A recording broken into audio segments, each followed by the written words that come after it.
Short film Si Pitung Legenda Betawi. Film ini dibuat oleh Haikal pengisi suara dan Zahran sebagai editor. Selamat menyaksikan. Solihun, atau yang lebih dikenal sebagai Pitung. Si Pitung lahir sekitar tahun 1866 di Rawabelong, daerah yang saat itu termasuk wilayah Batavia, Hindia Belanda, yang saat ini dikenal sebagai Jakarta Barat.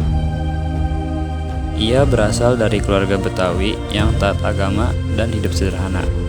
Ayahnya bernama Haji Naipin, seorang petani dan juga guru mengaji. Sejak kecil, si Pitung dikenal sebagai anak yang cerdas dan soleh.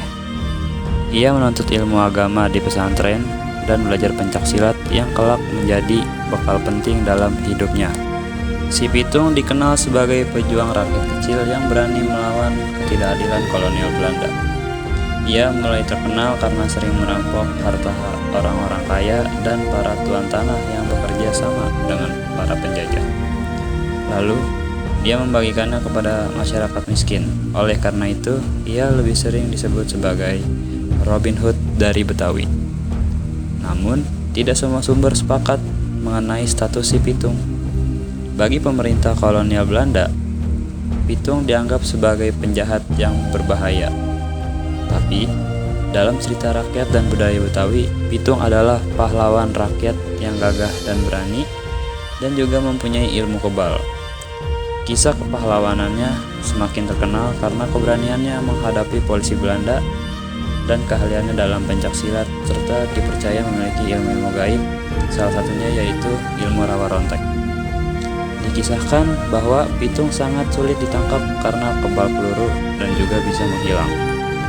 Akhirnya, pada saat suatu ketika, polisi Belanda yang dipimpin oleh detektif bernama Hine berhasil menangkap dan membunuh si Pitung pada 16 Oktober 1893. Menurut beberapa cerita, Hine berhasil mengalahkan Pitung setelah mendapat informasi bahwa untuk menghilangkan kekebalan tubuhnya, ia harus ditembak dengan peluru emas dan saat ia sedang tidak membawa jimatnya.